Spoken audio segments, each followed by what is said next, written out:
Hola, corresendas, soy Héctor García Rodicio, científico de profesión, corredor por afición. Aquí te hablo de la actualidad de las carreras tratando de poner los números en su contexto. La cuestión de hoy, polémica, François Daen, atletas embarazadas, estudios sobre entrenamiento, entrevistas Kilian Jornet. Venga, sin más dilación, vamos al turrón.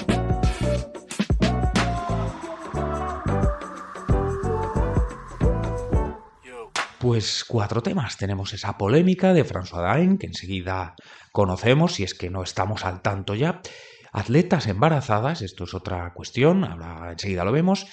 2 estudios recientes de estos días, vamos, de esta misma semana uno y de la semana pasada el otro. Estudios de entrenamiento running en corredoras. Es muestra mixta, amateur, y luego, pues por supuesto, las entrevistas que recientemente ha dado Kilian Jornet, pues con motivo de su visita a las headquarters, o sea, las bases de la marca Normal en Mallorca.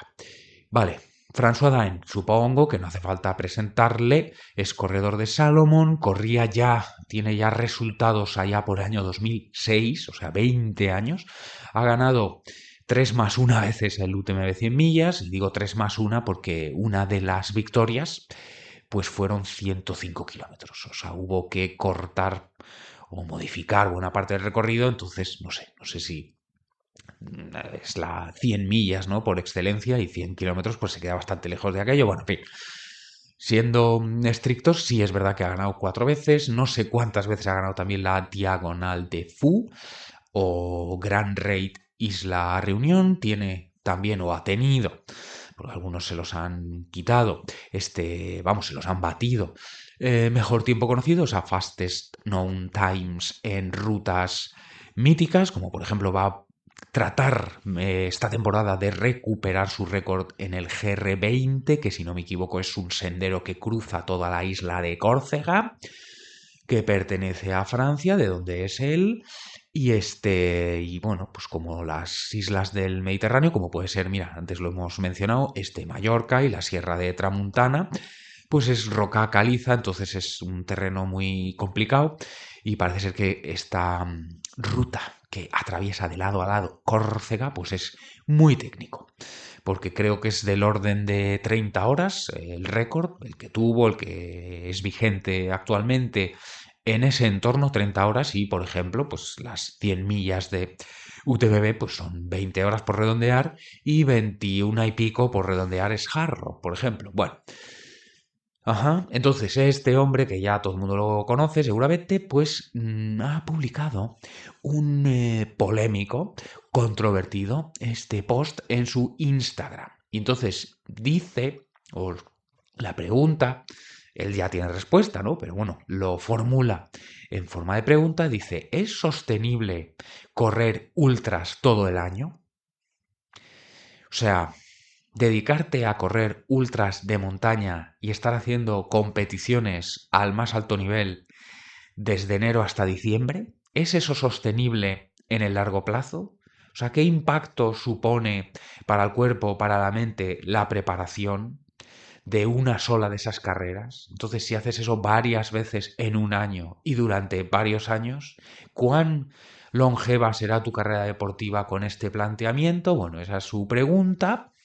Y más concretamente, y no sé si decir que porque tiene una visión romántica o no sé si nostálgica, bueno, no, nostálgica no, porque él lo sigue cumpliendo, que hace poco ha estado con Remy Bonnet haciendo cordada en la Pierramenta, que es carrera de esquí de montaña, de varios días, varias etapas, hasta salvar entre los distintos días, es que no sé si son 20.000 metros de desnivel positivo, algo así, que ahí es como se mide, o sea, son varias jornadas y lo único que interesa es el desnivel positivo. Bueno, en fin, ya digo, esta visión romántica que se harían 6 meses de invierno, por resumir, en esquimo, y 6 meses de verano, por resumir, corriendo por la montaña. O sea, eso es lo tradicional para él, para Kilian Jornet, para Remy Bonnet, para la gente europea y pionera en el trail running.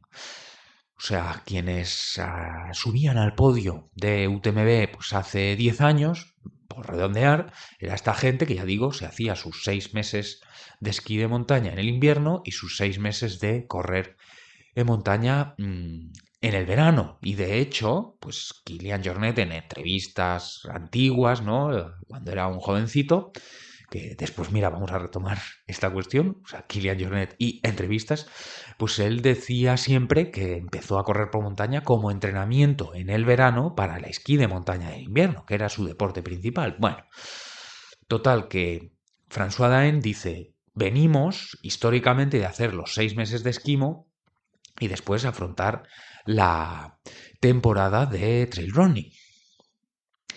¿Qué ocurre si lo haces de otro modo? Y aquí señala, no explícitamente, pero no cabe duda con las pistas que da, señala como alternativa y fracaso lo que ocurrió o lo que vimos el año pasado, 2025, en Chianti, que ahí estuvieron. Él sí que dice, todos vimos lo que pasó con aquellos 3 corredores y con todo ese hype que se montó en los medios, que sí, que es excitante, que engancha toda esa historia, toda esa anticipación, toda esa expectación en los medios y los debates y los programas pre-carrera, post-carrera y todo esto, sí, pues lo que critica es que, claro, después de Chianti, ¿qué vimos? Pues que Jim Walmsley se lesionó y no pudo estar en Western States, que se supone que esa carrera era preparatoria. Vamos, en el caso de Van Sant y de Kilian era para obtener el Golden Ticket. En el caso de Jim, especulamos en su momento que quizá era para dar un golpe en la mesa, para un aviso a navegantes de decir estoy muy en forma, vais a tener que sudar si queréis ganarme en Western States. Entonces digamos que funció, muy bien Héctor, cumplió una función secundaria o un rol secundario, es decir, estaba supeditada esa carrera a Western States, en el caso de Van Sant Kilian para obtener Golden Ticket y pase a Western States, en el caso de Jim, aunque esto es especulativo, para demostrar que estaba muy en forma y que iban a tener que sufrir la gota gorda si querían disputarle la Western States en junio. Bueno, la cosa es que lo que dice François Daen es que por haber competido a alto nivel y una ultra de más de 120 kilómetros en marzo, pues fíjate lo que ha pasado, que has lastrado o has comprometido el resto de tu temporada. O en el caso de Kilian, sabemos que compitió con molestias, creo que en la rodilla, y que también se trasladaron en alguna medida a Western States, porque lo que ha declarado hace poco es que no se pudo apretar tanto en las bajadas de Western States como le hubiera gustado por preocupación de sobrecargar en exceso la rodilla y no poder completar o no poder completar en plena forma esa carrera Western States. O sea que se tuvo que guardar para no fastidiarse la rodilla intracarrera. Bueno, entonces tenemos que François Daen dice, históricamente venimos de hacer el invierno esquimo y en el verano trail running.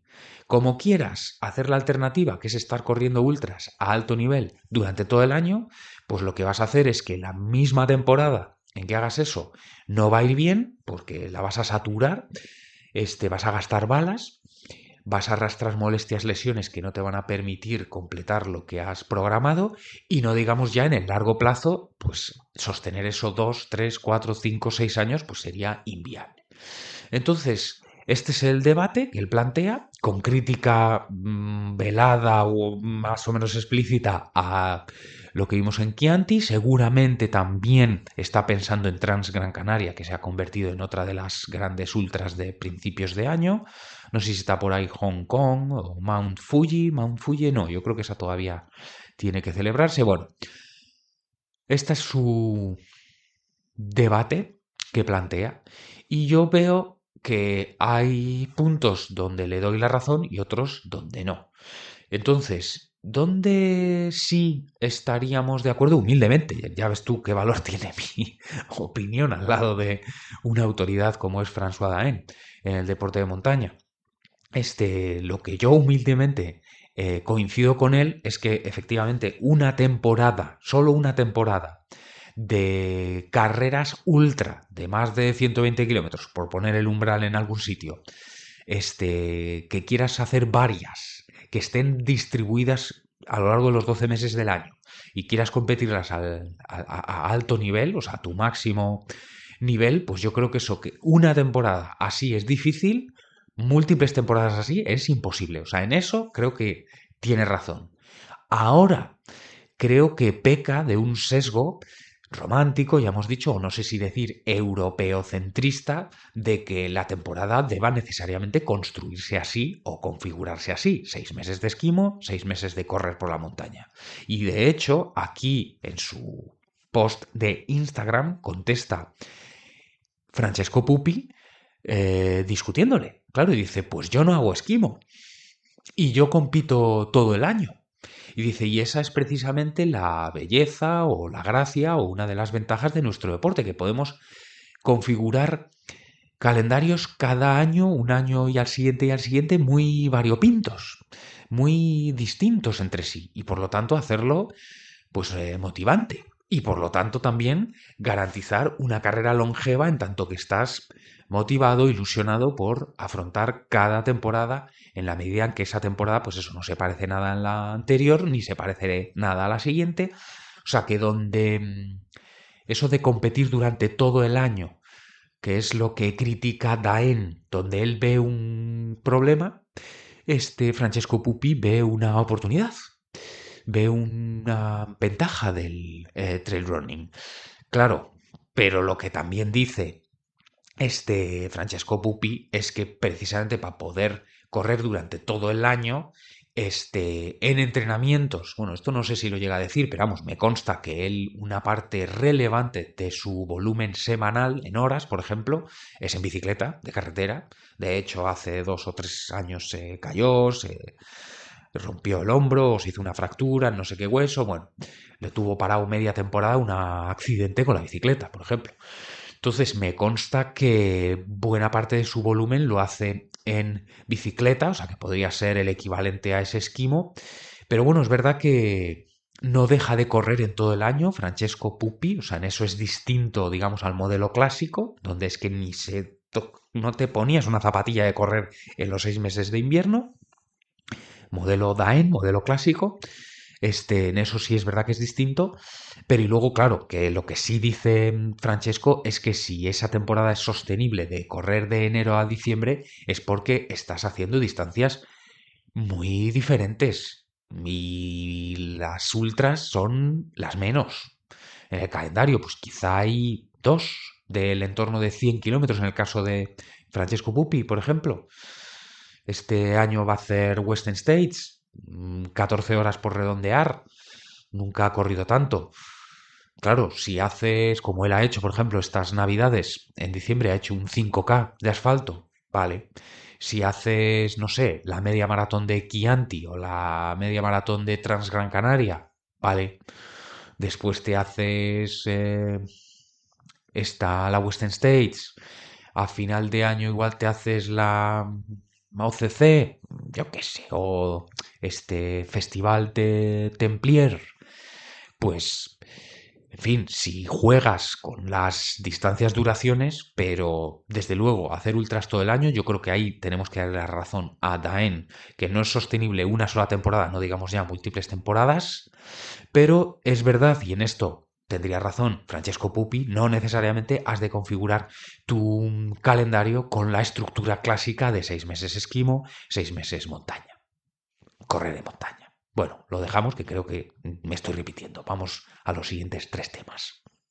En este vamos a toda velocidad. Atletas embarazadas. Pues por un lado, el perfil de Instagram de las Skyrunner World Series pues ha publicado que Anastasia Rubtsova no estará haciendo el circuito este año por estar embarazada. O sea, esto es uno de los sentidos de atletas embarazadas, de ese título. Es uno de los temas de los que vamos a hablar, pero después vamos a hablar en otro sentido de atletas embarazadas. En este caso, yo veo aquí pros y contras de esta situación. Hombre, por supuesto, nos alegramos de que vaya a ser mamá por tercera vez. Pero bueno, que sí es verdad que sabiendo esas brechas, esas ventajas, esas minutadas, ¿no? Que decimos en España al menos, esas ventajas tan abismales que sacaba a sus competidoras, eso es un espectáculo verla. O sea, pues eso, en carreras de 2 horas y media, yo qué sé, un Matesan o algo así, pues o un Calamorro, bueno, que yo sepa no ha corrido Calamorro y que en chicas son 3 horas, pero para entendernos, ¿no? Pues estas carreras Skyrunning que son 2 horas y media en hombres, 3 horas en mujeres, pues un Matesan, un acantilados, un Calamorro, pues que le saque 12 minutos a la segunda, Anastasia Rubtsova. O sea, por supuesto gana, o sea, gana allí donde corre, salvo esas de América que son por encima de los 4.000 metros sobre el nivel del mar, pero bueno, esas excepciones, esas carreras tan particulares, con esas características tan peculiares, pero vamos, exceptuando eso, allí donde corre, gana, por supuesto que gana, pero es que encima gana, ya digo, minutadas de 10 minutos y a gente como, pues no sé, Nayara Irigoyen, ¿no? Que ha hecho segunda en la clasificación general este año, lo digo de memorias, pero no equivocarme. Pues es una pena que no podremos disfrutar de esos rendimientos brillantes o apabullantes, esa contundencia con la que gana, pero mira, quizá, esto es una pregunta que lanzo al aire, quizá precisamente por eso va a estar más igualado. Además, que yo sepa, Lucille Germain, que el año pasado también apuntaba maneras, o sea, apuntaba a ser otra de estas dominadoras que no solo gana, sino que gana con grandes ventajas. Si he entendido bien, no va a estar haciendo el circuito Skyrunning este año, porque va a hacer alguna de 50 o 60 kilómetros, ya no me acuerdo cuando anunciaron el calendario, que después lo vamos a retomar de atletas normal. Bueno, entonces será una pena no ver ese poderío de Rubtsova, pero que quizá por eso esté más igualado, pues Nayara, Denisa Dragomir, Marta Martínez, Patri Pineda, ¿no? Que son del top 5 de la clasificación general de 2025, pues seguramente, salvo sorpresa que aparezca alguna nueva, supongo que la cosa estará entre ellas y supongo que allí donde se encuentren, pues estarán pegando de tortas. eh, pues eso, con gaps en este caso pequeñitos entre ellas. Más atletas embarazadas, pues he sabido a través del podcast de David Roche y Megan Roche, que son corredores, corredora, pareja y entrenadores, bueno, pues que se llama SWAP, que es SWAP, ahora no me acuerdo, Some Work, All Play, eso, bueno, da igual. He sabido por el podcast de los Roche que Emma Bates, que es maratonista o maratoniana norteamericana, creo que tiene su mejor marca personal en 2 horas 25, maratón de asfalto, que está muy bien, que ha estado en Juegos Olímpicos también haciendo top 5, yo creo que 2 veces en maratón de asfalto. Pues Emma Bates parece ser, aunque he leído una noticia de a prensa y hay versiones diferentes según quien hable, claro, la han despedido de su patrocinador principal, que era una marca de nutrición deportiva, pues la han despedido por quedarse embarazada. Entonces, por supuesto, la marca dice que no, que la decisión que estaban reestructurando y la decisión estaba tomada antes de que diera la noticia, ella alega lo contrario, bla, bla, bla, pero bueno. Pero sí es verdad que en esa noticia de prensa que he leído, que se hacen eco o recogen esta noticia de Emma Bates, maratonista o atleta despedida por quedarse embarazada, lo que sí dicen, o sea que esto ya digo que la marca o ella tienen versiones contradictorias, pero lo que sí dice la noticia, y me parece igual de grave, es que lo que sí que es objetivo, que nos habla también de dos corredoras de Nike, que creo que de pista o asfalto, que en su momento, cuando quedaron embarazadas, les hicieron unas reducciones de salario que dejaron el salario en cosa de, vamos, figurativo. O sea, que a efectos prácticos es como si las hubieran anulado o suspendido o congelado el contrato durante el tiempo que no pudieran correr y dar resultados y subirse a podios y promocionar la marca. O sea, quedó reducido a una cantidad irrisoria, irrelevante, insignificante, si no te han anulado el contrato. Pero claro, a efectos prácticos eso no es un contrato. O sea, en la medida en que te están dando, ya digo, pues una cantidad simbólica, pero que no sirve para nada. Entonces, sea o no cierto que la marca de nutrición ha expulsado o ha despedido a Emma Bates por quedarse embarazada y por tanto durante ciertos meses, pues los últimos de gestación, y los primeros post parto no va a poder correr, no va a poder mostrar la marca, no va a poder darles retorno de inversión, sea o no cierto que la han despedido por esto. Lo que sí es objetivo y es un hecho es que tenemos esos otros dos antecedentes de esas dos mujeres que por quedarse embarazadas Nike les reduce el contrato a cantidad irrelevante, insignificante. Y esto me parece muy grave. Luego esta semana también he estado escuchando otro podcast que es el que ya he comentado aquí alguna vez, que se llama La Grupeta, que es de ciclismo y lo lleva un entrenador de ciclismo, Barbado, que no me acordaba de su apellido. Bueno, pues La Grupeta ha entrevistado a Sandra Alonso, que es ciclista profesional, pero si he entendido bien lo que explica durante la entrevista es que también la han despedido por quedarse embarazada. Y esto contrasta con, que hablamos hace un par de semanas de esto, del contrato que Salomon le ha hecho a Grayson Murphy, ex atleta Saucony, que Saucony ya no tiene equipo élite, solo hace zapatillas, vamos a decirlo así. Bueno, pues Grayson Murphy ha fichado por Salomon estando embarazada y es algo que ensalzamos o que aplaudimos en su momento y fijaos ahora que contraste con estas dos atletas de Nike, si es cierto lo de Emma Bates. Bueno, y también, y lo comenté por aquí a propósito de otra cuestión, pero bueno, Machín, que trabaja para el UAE de ciclismo, pues justo también hace unos días le escuchaba en una entrevista en el podcast de Jack Burke, que mira, cuando hablemos de Kilian vamos a hablar del podcast de Jack Burke, pues allí explicaba que cuando tiene un hijo el ciclista, que se le da todo el tiempo y todas las facilidades del mundo, que lo primero es la familia. Entonces, claro, aquí en este caso, Salomon, Grayson Murphy, contrasta la política de Salomon de no solo no despedir o no bajar el salario a las mujeres embarazadas, sino incluso empezar un contrato con una mujer que no va a dar resultados hasta dentro de no sé cuántos meses.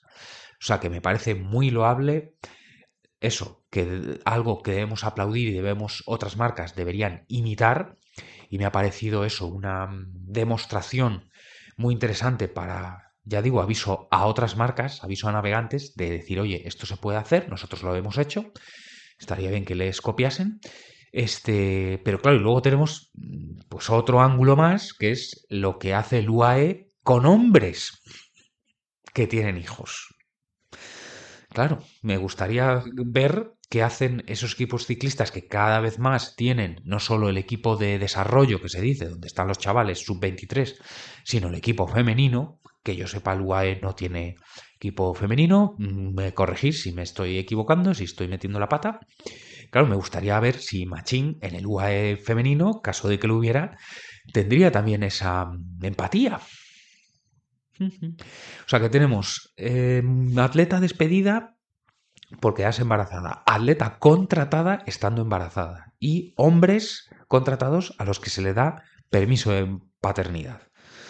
Bueno, mira, para cerrar, y esto no tiene que ver con embarazos, pero que sepáis, por si hay curiosidad, que Salomon también acaba de fichar a Yen Jiasheng, corredor chino. Seguimos con China. Yao Miao ha fichado por Nike, ACG. Entonces interesante, China, que también dedicamos un episodio a hablar de Asia. Yo creo que también esto es estratégico, o sea, a todas las marcas les interesa tener atletas de allá para que sean role models allá y la gente compre zapatillas que ve a sus ídolos. Mi ídolo es Yen Jiasheng o mi ídolo es Yao Miao, pues me compro las Nike ACG o las Salomon Genesis. O mira, ya por cerrar, esta ex Hoka que es Fu Zhao Jiang o Jiang Fu Zhao, ya sabéis que no sé cuál es el nombre, cuál es el apellido, pues Jiang Fu Zhao, que era de Hoka, ahora está en Arc'teryx. Vale, vamos ahora con estudios de entrenamiento. Decíamos que ha sido esta semana, se ha publicado un estudio en corredores amateur y la semana pasada otro estudio en corredores amateur. Rapidísimamente porque uno no nos aporta nada demasiado nuevo y otro quizá lo que hace es confirmar una experiencia que podíamos haber tenido. O sea que en conjunto no van a ser grandes descubrimientos, seguramente más confirmaciones de cosas que ya sabíamos o ya habíamos vivido, pero bueno, está bien que quede reflejado así eso en los estudios, eso, estas ideas que ya manejábamos o estas experiencias que ya manejábamos, pues aquí se ven confirmadas. Vale, primero de los estudios, 48 corredoras amateur hacen en promedio 5 horas de entrenamiento semana, pues, lo que podríamos estar haciendo cualquiera de nosotros, son de asfalto, ¿eh? Y con 7 años de experiencia en promedio entrenando. Lo que se hace en este caso es registrar durante varias semanas la TID, o sea, Training Intensity Distribution, o sea, cuánto tiempo de entrenamiento dedican en minutos, horas a la semana a zona 1, zona 2, zona 3, o sea, sería modelo de 3 zonas, es decir, por debajo o en primer umbral, por encima o en segundo umbral, entre umbrales. O sea, si queréis, zona 2, tempo, threshold. O si queréis, rodajes, tiradas largas por un lado, calidad por el otro. Y entonces, ¿qué es lo que se ve? ¿Qué es lo que se ve? Pues que el tiempo dedicado a la baja intensidad en primer umbral por debajo de primer umbral, ese tiempo sí correlaciona con la marca en meta de la maratón o la media maratón de asfalto. ¿Qué significa esto? Que cuanto más tiempo dedico a la baja intensidad, más rápido corro la media maratón de asfalto o la maratón de asfalto, que en este caso hicieron, por redondear, la maratón la completaron en 3 horas 15, pues eso, tiempo popular, y la media maratón en hora y media, en promedio, tiempo popular. Entonces, cuanto más tiempo dedico a la baja intensidad durante la semana, mejor tiempo hago en meta, en medio maratón o maratón. Pero el tiempo dedicado a la alta intensidad, es decir, en segundo umbral o por encima, o sea, en un modelo de 5 zonas, zona 4, zona 5, o sea, threshold VO2 max, pues ese tiempo no correlaciona con mi marca en meta. O sea, lo de siempre, que lo importante es acumular tiempo a baja intensidad. ¿Por qué? Pues porque sin carga mecánica, demasiada carga mecánica y sin demasiada fatiga es lo que nos permite seguir dando estímulo. Entonces, no te vuelvas loco con tratar de maximizar el número de sesiones de calidad y lo que contienen esas sesiones de calidad.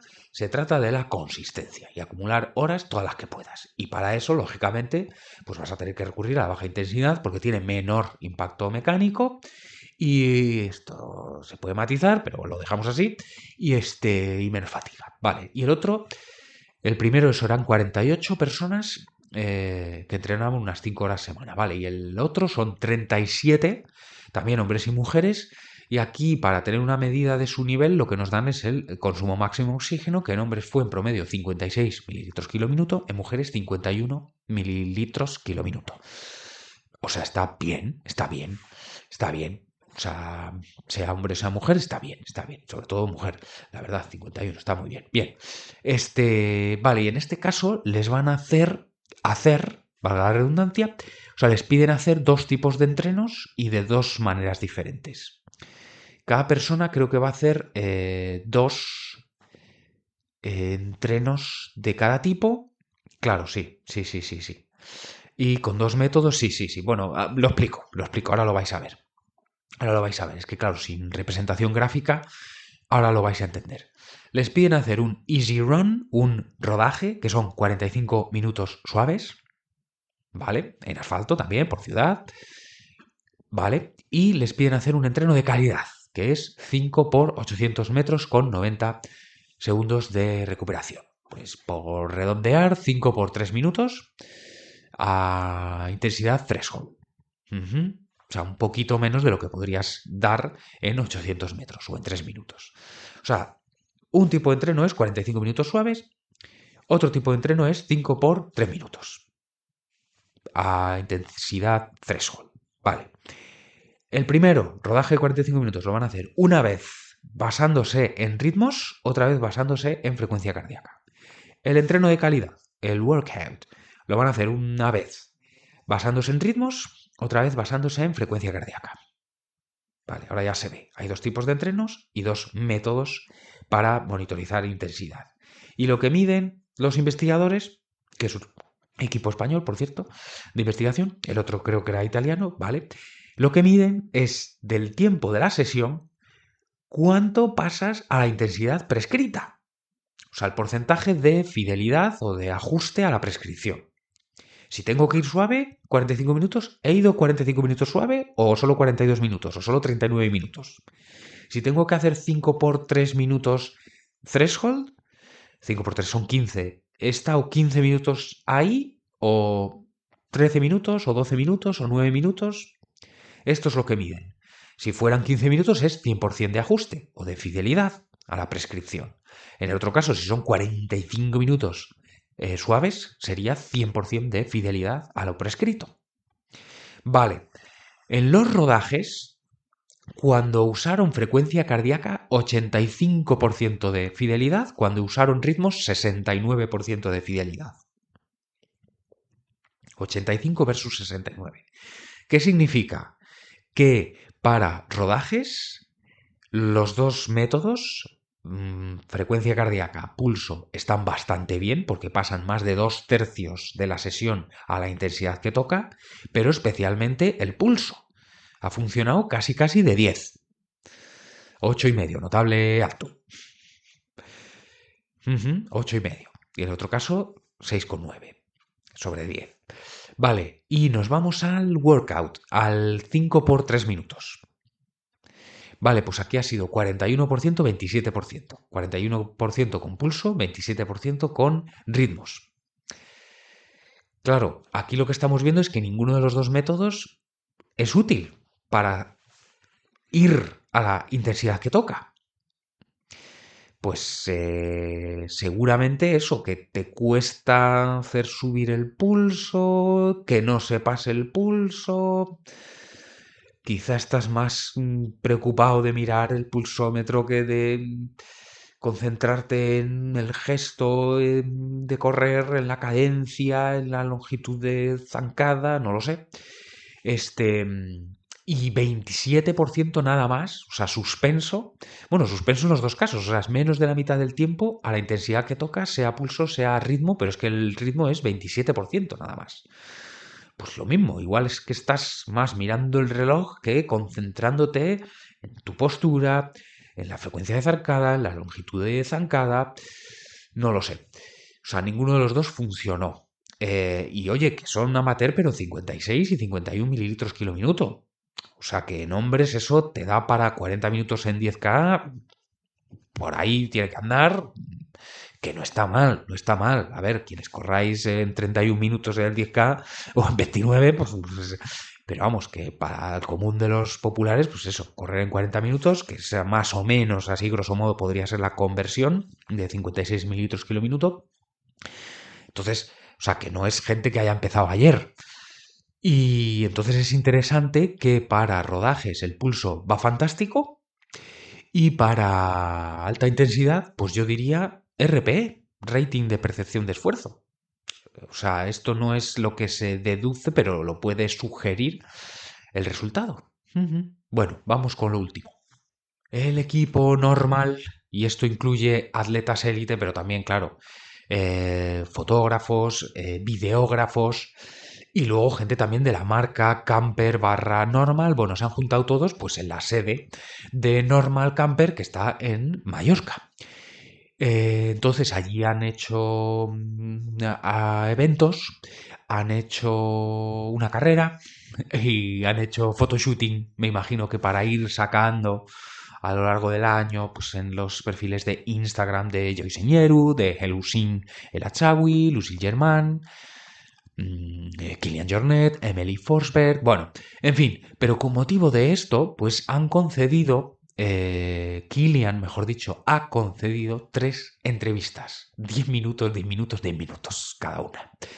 Una para Ingrávidos, otra para el Laboratorio de Juan, otra para Trail Running Review. Entonces, se ha discutido mucho que si Kilian realmente ha llegado a decir algo nuevo o no ha dicho nada nuevo.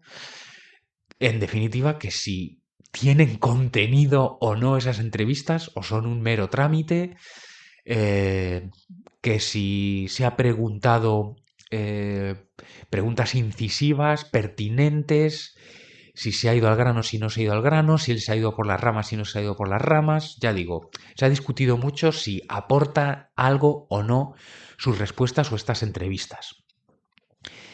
Vale, y cuando digo se ha discutido, pues por ejemplo, la tertulia de Ingrávidos de esta semana la han dedicado a esto y creo que han salido, ahora no sé si son 27 o 37 minutos hablando de esto, más luego la intro que hace Juanjo siempre al inicio del programa, que son también entre 7 y 12 minutos, algo así.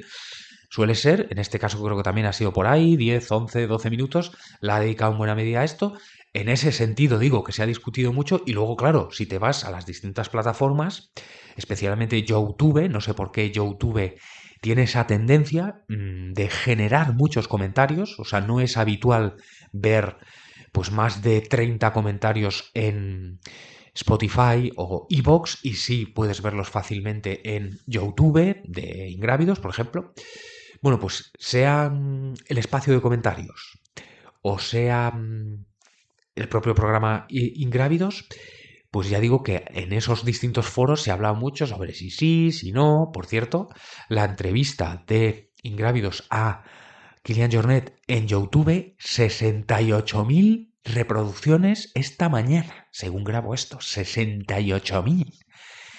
Bueno, yo los algoritmos no lo he intentado, pero no acabo de entender cómo funcionan. Bueno, entonces, claro, también están los comentarios no al programa de Ingrávidos, sino al vídeo de Ingrávidos, a la entrevista esta de 10 minutos a Kilian Jornet. Bueno, en fin, que si sí, que si no. Bueno, ¿cuál es mi humilde opinión al respecto?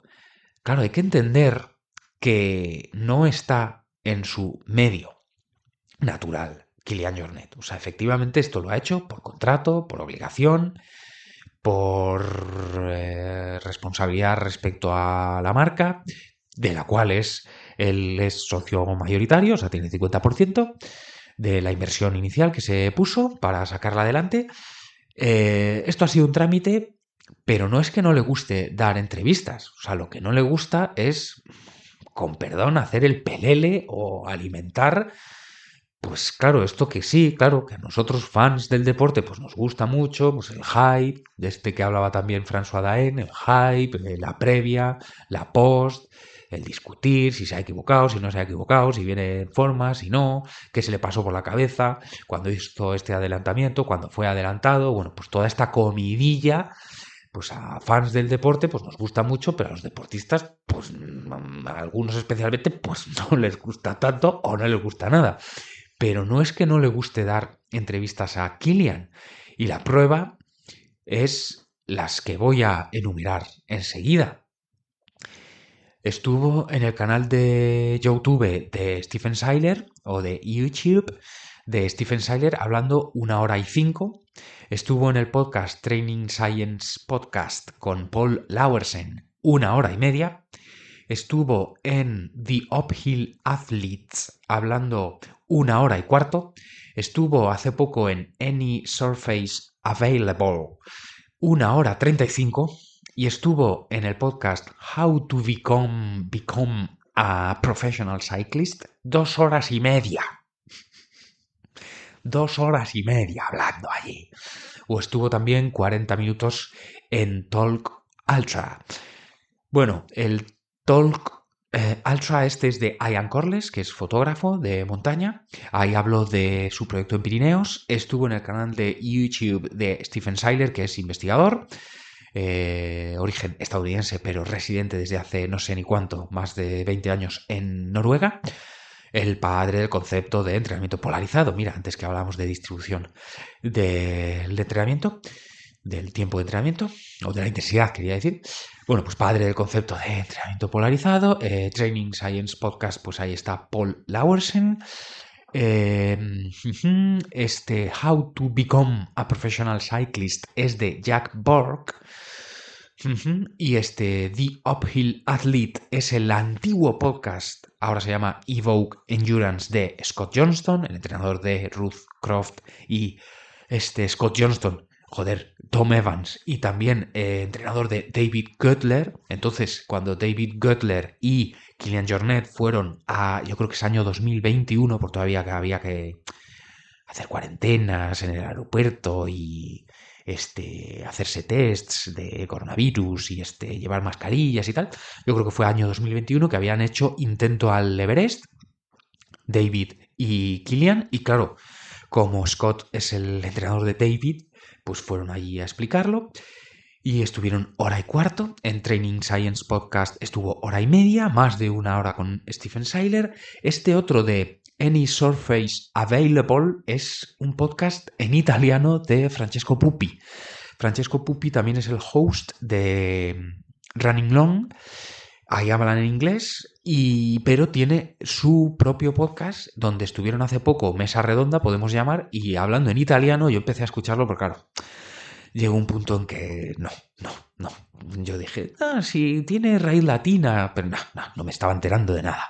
Y entonces ahí estaban pues Henry Aymonot, o estaba Xavier Chevrier, o estaba el propio Francesco Pupi, había otros dos corredores que no conozco, y estaba Kilian, pues ya sabéis que Kilian habla español, catalán, inglés, francés, italiano. De hecho, creo que lo mejor que habla, por supuesto, es catalán, pero lo siguiente diría francés, ¿eh? Claro, que estudió en su momento STAPS, que es el equivalente a CAFID, más o menos, en Francia, ¿no? En Font-Romeu. Bueno, da igual. La cosa es que también habla italiano y ahí estuvieron hablando hora 35, algo menos, en italiano. Y sobre todo en este podcast de How to Become a Professional Cyclist de Jack Borg, estuvo 2 horas y media. 2 horas y media. Bueno, entonces, ¿por qué se enrolla, como me parece que estoy haciendo yo ahora? Entonces voy a cortar ya enseguida. ¿Por qué se enrolla tanto Kilian Jornet? Porque en todos estos podcasts de los que he hablado, en el caso de Talk Ultra, le preguntaron sobre su proyecto, cómo lo concibió, cómo lo llevó a cabo, qué fue lo más difícil, qué habría hecho de otra manera distinta. Le motiva hacer ese tipo de proyectos, serían posibles en 8000. Bueno, en fin, ahí habla de cómo él concibe y cómo él lleva a cabo sus proyectos de montaña. O sea, le dejan explayarse sobre una de sus pasiones. Entonces, claro, ahí fueron creo que solo 40 minutos, pero, claro, ahí está hablando de lo que le apasiona, la montaña, los proyectos, la alta montaña, el alpinismo ligero, Alpine Style. Stephen Seiler estuvieron hablando de fisiología y entrenamiento. Con Paul Lauersen estuvieron hablando de fisiología y entrenamiento. Con Scott Johnston estuvieron hablando de fisiología y entrenamiento. Con Francesco Pupi, fisiología y entrenamiento. Y con Jack Borg hablaron de fisiología y entrenamiento desde su tierna infancia, porque parece que los dos comparten una historia similar, de que ya de muy jovencitos, y hablamos con pre-pubertad, o sea, 13 años, ya se iban por ahí de aventura, pues a la montaña o en bicicleta de carretera, pues durante 10 horas. Estaba fuera de casa, el uno y el otro. No intentéis esto en vuestra casa, ni se lo haga. O sea, esto, bueno, en fin, pero sea más o menos adecuado, más o menos seguro. El caso es que así fueron sus infancias, adolescencias, y de eso hablan. Y ya digo que se les pasa el tiempo volando porque son 2 horas y media. Entonces, no es que no le guste hablar y no es que no le guste dar entrevistas. Claro, lo que no le gusta es hacer el pelele delante de los idiotas que estamos preocupados de si ha entrenado, de si no ha entrenado, de si te intimida que esté no sé quién en línea de salida, de si cuál es tu... Bueno, pues estas cosas, pues eso. Que entre deportistas, pues no son su preocupación Y su preocupación es, pues, con otros deportistas como Francesco Pupi, como Jack Borg, como Scott Johnston, que antes de entrenador es también pues, escalador, esquiador de fondo. Stephen Seiler también él pues, en su momento fue jugador de rugby o de fútbol americano, mejor dicho, pero como no tenía la suficiente corpulencia, pues se pasó al deporte de resistencia y él monta en bicicleta. En fin, cuando se junta con deportistas, pues habla de deporte. Cuando se junta con gente de la montaña, pues habla de la montaña. Bueno, que me estoy enrollando. Espero que haya resultado interesante. A pisar sendas.